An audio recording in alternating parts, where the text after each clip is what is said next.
Ďakujem, som rád, že tu môžem byť dneska s vami.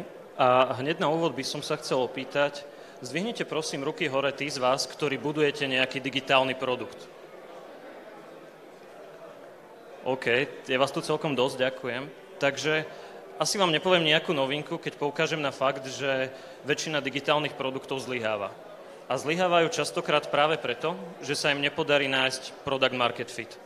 Zákazníci na danom cieľovom trhu buď daný produkt nevyužívajú, alebo ho využívajú len veľmi vágne. A je to častokrát práve preto, že nevidia vo využívaní daného produktu nejaký väčší zmysel, lebo nerieši ich konkrétny problém. No a teraz, keďže som zo spoločnosti, ktorá je strategickým a technologickým partnerom rôznych úspešných firiem pri vyvíjaní ich digitálnych riešení, asi by som vám mal povedať, že ako sa nám toto nikdy nestáva a zahrnúť vás strašne veľa case studies, ktoré tento fakt počiarkujú. Avšak ja by som to rád dnes uchopil trošičku inak. Chcel by som vás zobrať trochu viac do zákulisia a ukázať vám časť princípov, ktoré nám a našim partnerom pomáhajú budovať úspešné riešenia, ktoré nájdu ten product market fit. Tieto princípy však častokrát vychádzali nie práve z úspechov, ale častokrát z veľkej miery frustrácie, keď sme investovali, či už my alebo naši partneri, značné množstvo finančných prostriedkov do vývoja funkcionalit, o ktorej sme si mysleli, že bude úžasná, no nakoniec náš produkt, ten daný product market fit nenašiel. Začali sme si klásť otázku, čo by sme mohli urobiť inak, čo by sme mohli urobiť lepšie. Rozhodli sme sa, že nebudeme zanedbávať predletovú kontrolu. V našom prípade, teda zamerať sa na aktivity, ktoré, ak ich urobíme v úvode správne, zvyšujeme tým pravdepodobnosť toho, že náš digitálny produkt bude úspešný. To, čo robí stále väčšina firiem, a boli sme takí aj my, je, že ich proces vyzerá skôr nejako takto. Dostaneme nejaký nápad, častokrát sa opijeme vidinou úspechu, aký náš produkt dokáže byť úžasný, rovno investujeme nemalé množstvo prostriedkov do nákladného dizajnu a vývoja, konečne dáme produkt medzi našich zákazníkov a zisťujeme, že tí zákazníci ten produkt využívajú úplne inak, ako sme si mysleli, alebo ho nevyužívajú vôbec.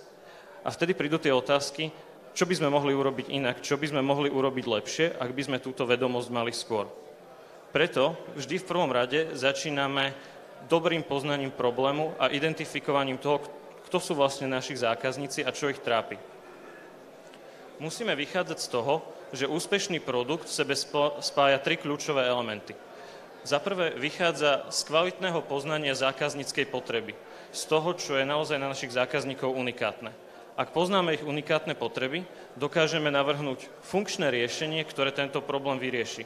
Podotýkam, funkčné riešenie nie je vždy technicky dokonalé riešenie, o tom viac neskôr, a taktiež za tým celým by mal byť zmysluplný biznis model, ktorý zabezpečí ekonomickú životaschopnosť daného produktu. Avšak to, čo je naozaj najdôležitejšie, je to, ako dobre poznáme našich zákazníkov. To, čo pomáha mne a môjmu tímu, je framework zvaný Value Proposition Canvas od spoločnosti Strategizer. Ja mám radšej túto upgradenutú verziu od Google a jeho cieľom je, aby sme si čo najlepšie vedeli zhmotniť to, kto sú naši zákazníci a akým problémom čelia. Zameriavame sa pritom na 4 kľúčové oblasti. V tej prvej nás zaujíma to, čo vlastne ten náš zákazník chce dosiahnuť, aký problém chce vyriešiť, akú potrebu chce naplniť.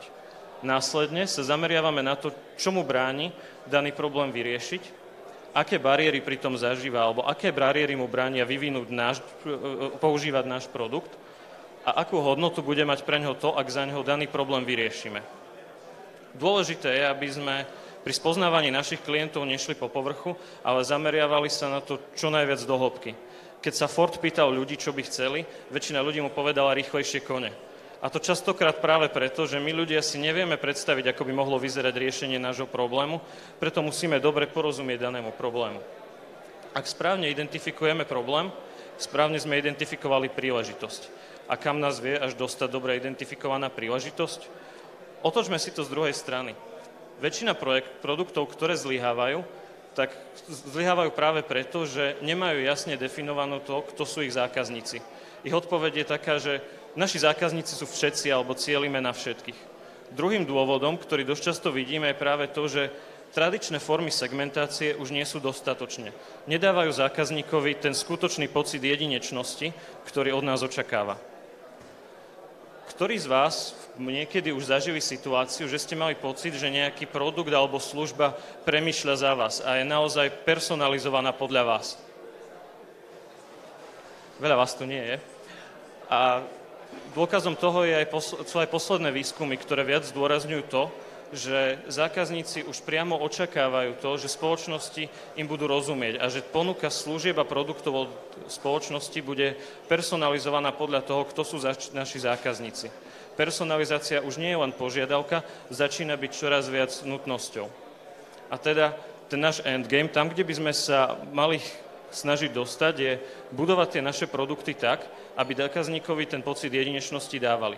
Aby ten interfejs, s ktorým ten zákazník príde do kontaktu, bol budovaný na základe jeho špecifických potrieb a požiadaviek. Keď sme s jedným z našich klientov z bankového sektora digitalizovali služby privátneho bankovníctva, pýtali sme sa klientov privátneho bankovníctva, čo oceňujú na svojej banke.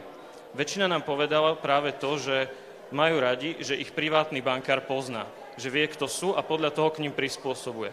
Otázka je, ako zabezpečíme, aby sme takúto mieru personalizácie dosiahli v našich digitálnych produktoch. Niektoré riešenia ako AI bankár tu už odzneli pred chvíľou. A tým chcem povedať to, že tie technológie dnes už máme. Využívame pri tom machine learning alebo AI a posledné výskumy nasvedčujú aj tomu, že čím viacej budeme investovať do personalizácie, tým viac vieme zarobiť na tržbách na našich zákazníkov. Keďže mnohí z vás sa už určite stretli s platformami ako Netflix a Spotify, ktoré naozaj ten obsah, ktorý tam nájdete, budujú podľa vašich špecifických preferencií.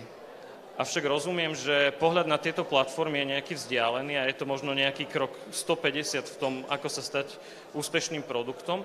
A to, kde každý z nás vie začať, je to, kde práve do toho vstupuje koncept MVP. A teda mali by sme sa snažiť čím skôr vybudovať minimálnu verziu produktu, ktorú umiestnime medzi našich zákazníkov. Pomocou tohto produktu sa od nich dozvedieť čo najviac, odmerať čo najviac dát, aby sme sa o nich čo najviac naučili. Čím viac budeme vedieť o našich zákazníkoch, tým viacej zvyšujeme pravdepodobnosť, že náš digitálny produkt bude úspešný. Ako teda takýto produkt postaviť, keď sa opäť vrátime k Value Proposition Canvasu, ak teda poznáme, čo chcú naši zákazníci dosiahnuť, aké problémy pri tom zažívajú, aké majú bariéry a čo má pre nich hodnotu, otočíme to na to, čím by malo byť teda naše riešenie. Aké funkcionality teda pomôžu našim zákazníkom vyriešiť ich problém. Ako náš produkt vyrieši problémy, ktoré daný užívateľ zažíva. Následne, ako eliminujeme bariéry, ktoré zákazníkovi bránia využiť náš produkt alebo bránia vyriešiť jeho daný problém.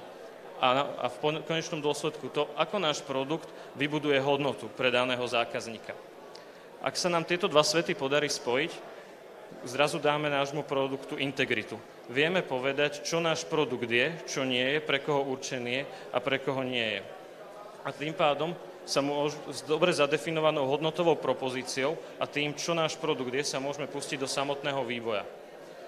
To, čo veľa firiem robí, je, že častokrát sa snažíme vymyslieť koleso, alebo sa príliš zameriavame na detaily, než na to, aby sme sa zameriavali na celok a teda na to, ako čo najlepšie vyriešiť náš problém a problém, ktorý čelia naši zákazníci. Mnohí z vás určite poznáte Revolut alebo ho aktívne využívate a pre mňa osobne je Revolut veľkou inšpiráciou toho, ako k budovaniu produktu pristupovať. A možno ste si všimli, že Revolut neprišiel na trh s ničím výnimočným. Dobre počúvali zákazníkov a do svojej platformy postupne integrovali riešenia, ktoré predtým už niekto vymyslel, ale riešili problém ich zákazníkov. Preto je dôležité si uvedomiť, že budovať úspešný produkt nie je šprint, ale maratón. Je to o tom, čím skôr prísť s riešením daného problému, iterovať čo najviac so zákazníkmi a na týchto zisteniach posúvať a budovať produkt ďalej. Dôležité v tomto procese je, aby sme sa v prvom rade zamerávali na to robiť veci správne, než iba robiť správne veci. Preto v prvom rade potrebujeme sa zamerať na to, čo má zmysel a až potom na to, ako to čo najlepšie vyriešiť. Potrebujeme si jasne objaviť to, akým problémom naši zákazníci čelia, prioritizovať oblasti, na ktoré sa zamerať, následne prísť s riešeniami a potom ich umiestniť medzi našich zákazníkov. Častokrát sa ľudia zameriavajú najskôr na riešenie, než na to, aby pochopili, čo je skutočný problém. To, čo je niekedy dobrým konceptom na to, ako si overiť nejaké riešenie, častokrát nie je to iba to, že musíte vytvoriť daný produkt a teda mať nakodenú aplikáciu. Častokrát úplne postačuje, ak vytvoríte nejaký klikateľný prototyp landing pageu alebo niečo iné, čo je lacnejšie a viete na tom dosiahnuť čo najviac interakcií s vašimi zákazníkmi. Zámerne som ako prvý príklad vybral trošičku niečo iné mimo fintechu. A tí z vás, ktorí majú elektrické auto, určite zažili situáciu, že ste si objednávali domov wallbox a príslušenstvo k nemu. Náš klient ZSE Drive, s ktorým vyvíjame platformu na integráciu nabíjacích staníc, mal práve veľký problém v tom, že veľa zákazníkov, ktorí si tento wallbox objednávali domov, danú objednávku nedokončili a teda mal veľmi vysoký drop rate. Vychádzali sme z toho, že veď predsa našich zákazníkov poznáme a ten proces je navrhnutý podľa toho nášho poznania. Avšak, keď sme začali urobiť používateľský výskum, viacej sme sa zameriavali na dáta, zistili sme, že naši zákazníci danému procesu nerozumejú, čo si vlastne kupujú. A preto sme formou niekoľkých prototypov daný nákupný proces vyladili tak, aby zákazníka viedol procesom a čo najviac ho edukoval. Vďaka tomu, že sme dobre pochopili, čo je reálny problém, sme dokázali tento drop rate optimalizovať. Určite viacerí z vás nemáte radi, ak dostávate neurčité zadanie. Avšak keď budujeme niečo, čo je naozaj nové, inovatívne, tak to neurčité zadanie tam pravdepodobne bude. Rovnakej výzve sme čelili aj spolu s klientom Raiffeisen banka, ktorým sme pomáhali vytvárať nástroj na manažovanie a anotovanie chatbota Maja, ktorý slúži na to, aby mohli komunikovať s klientami naprieč celým zameraním Raiffeisen banky. To, čo bol teda náš problém, bolo, že nevedeli sme, na čo sa zamerať, čo je pre používateľov dôležité, čo pre používateľov dôležité nie je. A práve tu sme narazili na to, že častokrát si ľudia nevedia riešenie predstaviť, potrebujeme im ho ukázať. Preto sme vytvorili viacero klikateľných prototypov, na ktorých sme si validovali to, čo má pre používateľov zmysel, čo pre nich zmysel nemá, na čo sa máme zamerať a ako dosiahnuť, aby s našim riešením mali čo najlepšie interakcie. Vďaka tejto sade prototypov sme boli schopní lepšie definovať zadanie, lepšie poznať problém a tým pádom lepšie navrhnúť dané riešenie. A teda, aby som to zhrnul, to, čo môže každý z nás urobiť preto, aby ten náš produkt neskončil v tých 90%, je nezanedbávať predletovú kontrolu, zamerať sa na to, správne poznať problém, navrhnúť hodnotovú propozíciu, ktorá bude vychádzať z poznania daného problému. A dôležité je v celom tomto procese uplatňovať empatiu, vlastnosť, ktorú máme iba my ľudia, a zamerať sa na to, poznať našich zákazníkov, porozumieť ich špecifickým potrebám a konať na základe týchto insightov. To, kde vie každý z nás začať, je položiť si 3 jednoduché otázky. Kto sú naši zákazníci? Čo všetko o nich vlastne vieme, ale naozaj vieme? A čo chceme našim produktom vlastne dosiahnuť? Ďakujem vám za pozornosť. Ak máte nejaké otázky, veľmi rád vám ich zodpoviem, prípadne budem rád, ak spolu zostaneme v spojení na LinkedIne a želám vám veľa úspechov s vašimi digitálnymi produktami. Ďakujem.